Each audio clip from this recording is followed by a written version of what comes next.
Hey everybody, Troy Anderson here from the Total Body Burn Boot Camp, and I just wanted to share with you a quick tip from one of our, a really exercise description from one of our boot camp testing protocols. I'm not going to share all these with you because these are private to what we do at boot camp, but this is one of the things that I want to give you on exercise performance. I'm not going to tell you how long we do this exactly.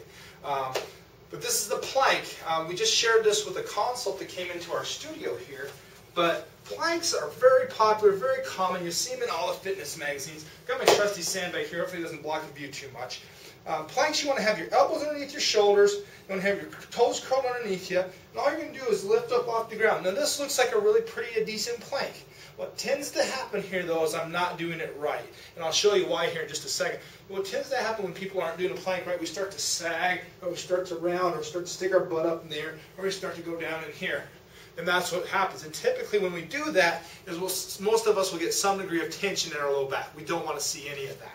So what we want to do with our plank to kind of alleviate that and to kind of have a three-edged sword, so to speak. I know it sounds kind of crazy, three-edged sword, but it's a three-edged sword from a benefit standpoint, is we're going to work our core real hard, which most of us want to do. We're going to squeeze our butt and learn how to use that. So that's really important to a lot of our other lifting aspects. And we're going to get a stretch on the front side. For those of you who have those tightness in the low back, it's very important to squeeze the cheeks. So what we're going to do is lay flat on the ground, squeeze the cheeks as hard as we can. Should create a little dent in the side of your cheeks. And you're going to hold. You can automatically see me start to shake and kind of hear my voice quiver here.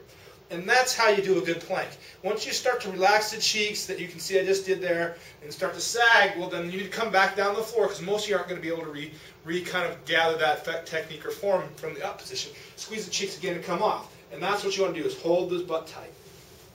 So that's our exercise fitness boot camp testing tip from bootcamp-az.com and the Total Body Burn Boot Camp. Hopefully you like this video. Be sure to swing over by our website. We post a lot of videos and a lot of cool tips nutrition-wise too. And have a great day.